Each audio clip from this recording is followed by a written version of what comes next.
as keys players on a worship team, we're used to using different kinds of pianos. Grand pianos, upright pianos, felt pianos.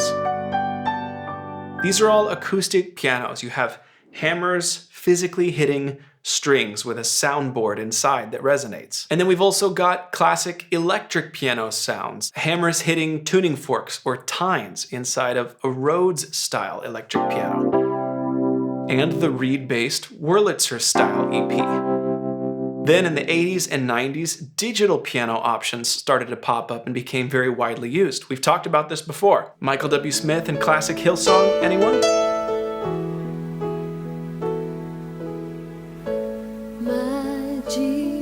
But in this list, we're missing one specific kind of piano. It's a weird little blip on the radar that happened in this soup of transition between acoustic piano, electric piano, digital piano, and it's kind of this strange hybrid. It's called the electric grand.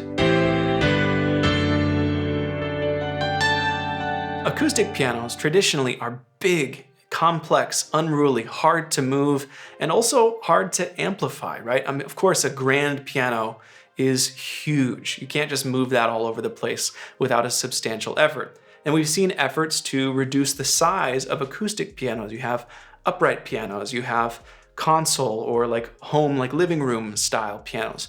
But each of those comes with a distinct sound and some compromises. And even in their smallest form factors, acoustic pianos are still massive. Now, as far back as the 1920s and 30s, we find the earliest attempts to amplify or add a pickup system to the body of an acoustic piano.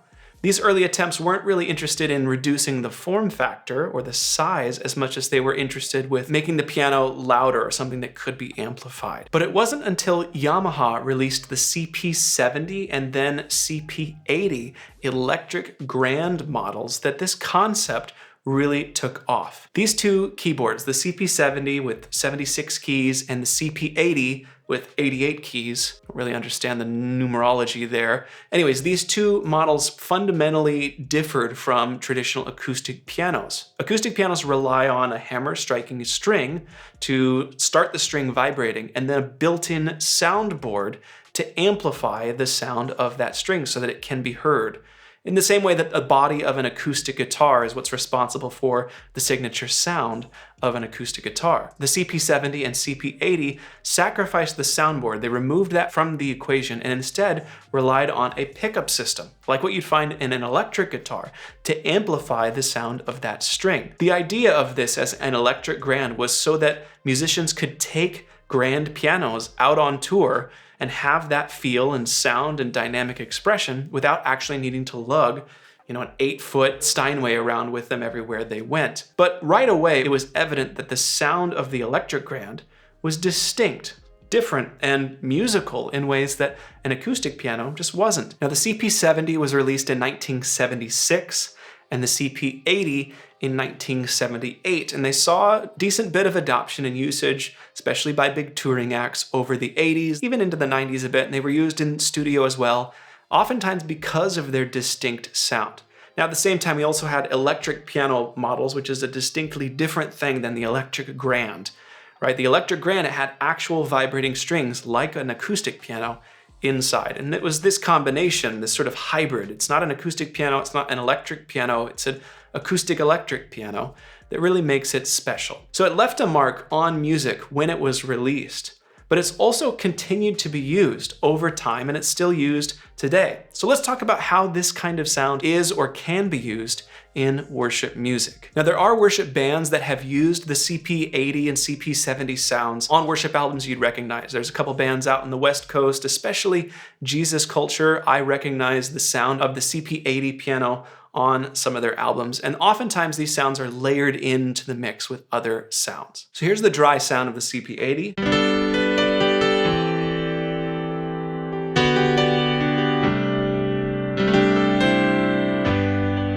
Can add a bit of reverb.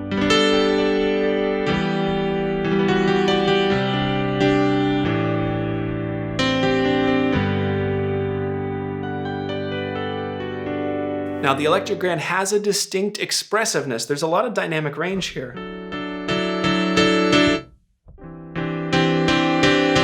it gets bitey as you dig in, which is really cool. It has more of an acoustic response than like an electric piano, like a Rhodes or a Wurlitzer style. You could add some chorus, very, very common with the classic CP80 sound.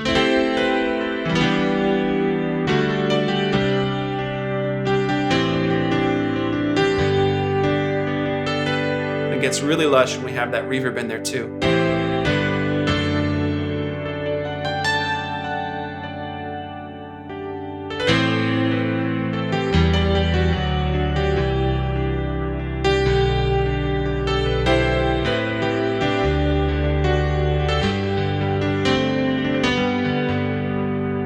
So on its own, it's filling a ton of space. It's really beautiful, and you could use this kind of sound for worship. But let's add warm pad into the mix. Bring in the gentle pad, mix it down just a touch.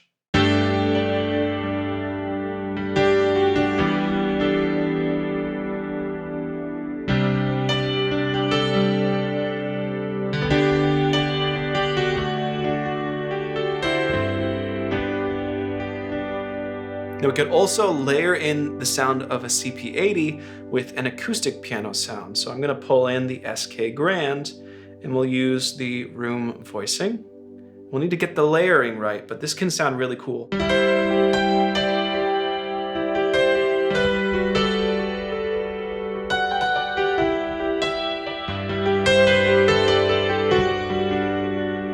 So here's without the CP80, here's just the grand piano and the pad.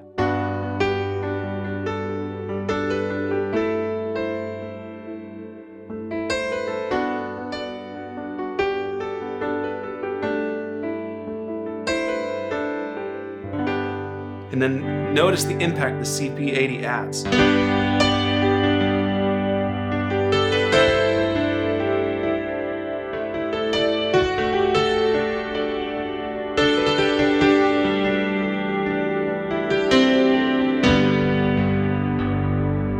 And it adds a ton of high-end sparkle as well when you play these higher notes. So here's without. Here's with, and we can take that chorus and reverb out and it's still adding lots of sparkle.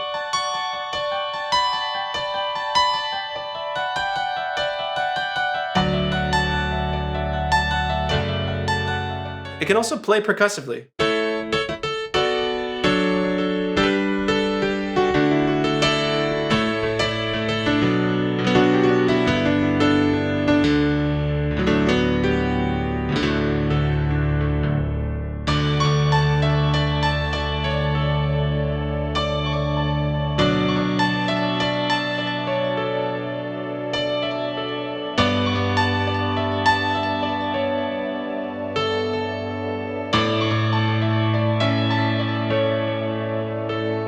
So I want to talk to you about this specific CP80. And what I mean by this specific CP80 is the CP80 sound that I'm using inside of Sunday Keys. Everything you've heard from the CP80 so far is just straight from the Sunday Keys sound library. This CP80 sample set is now available in Sunday Keys. But when we recorded the samples to create this instrument, we did a couple things to make it special. Of course, we recorded just the line out of the instrument, and that's how this would have been done historically. If you were going to use it on a stage during a tour, you would just stick the line out, instrument cable, run it to your soundboard, and it's a very pure mono sound. It's just the basic fundamental piano sound. But what we also did is set a pair of stereo mics over the top of the physical keyboard as we were sampling it. This means that we captured the mechanical noise, sort of the body and character of the instrument itself. So it feels like you're sitting in front of the keyboard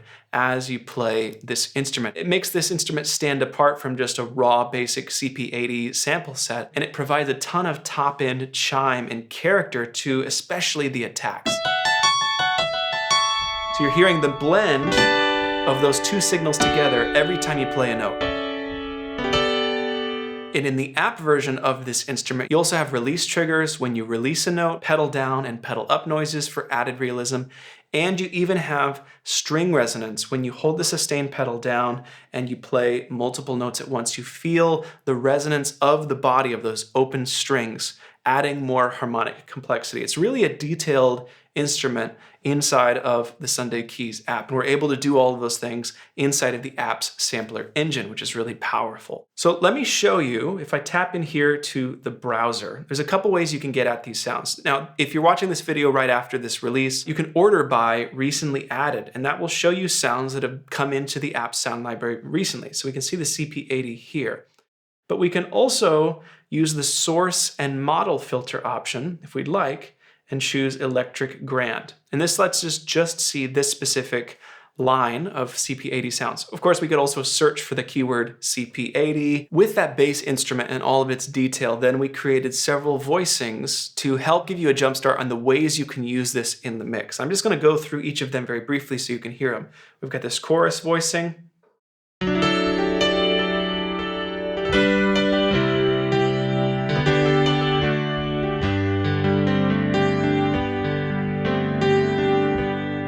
Next, we have two voicings, Coastal 1 and Coastal 2. Specifically, I'm talking about the West Coast. There are a couple bands out there. This type of sound shows up on a lot of their work. There's two distinct vibes. This is Coastal 1.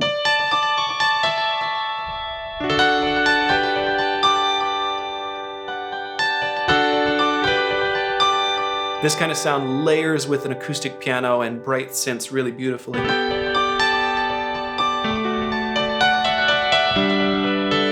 We have Coastal 2. This is a bit grittier and has more distortion.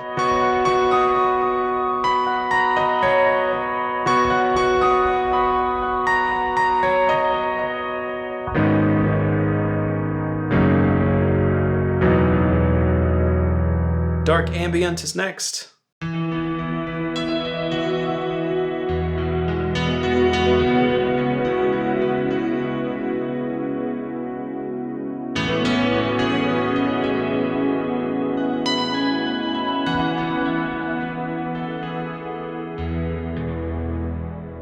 Drive, just a bit of crunch when you really dig in with multiple notes at a time.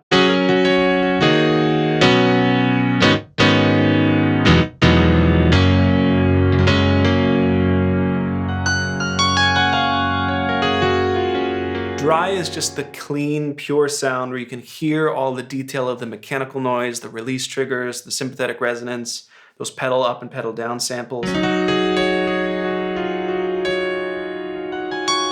This is sort of a template as well where you could add or play with your own effects to dial the sound in. Light is the simplest, most pure form of the instrument that doesn't feature all of the noises. So there's no release triggers, there's no pedal samples, and there's no sympathetic or string resonance. This is just the main note samples of the sound. If you're using this in a big layered patch and you want to control CPU usage, the light option is a good way to go. But in terms of its character, it sounds like the dry voicing,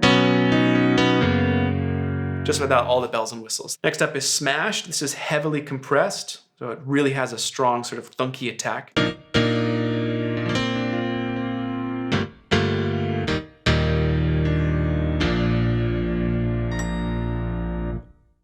And trem.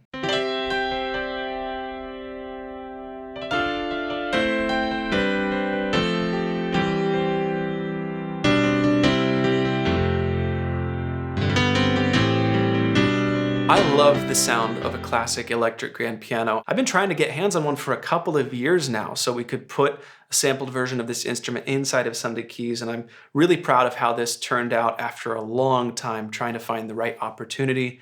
I think it's really beautiful and inspiring, and it's great to have options, not just standard acoustic pianos, electric pianos. This is something to me that's special, that's entirely distinct, and brings something unique to the mix. So if you have an active Sunday Keys license, then this instrument is now available in the latest Sunday Keys Sound Library update. You can download that in the app via the Sound Downloads Manager. It's also available in the main stage and Ableton Live formats of Sunday Keys, so I hope that you'll go check it out.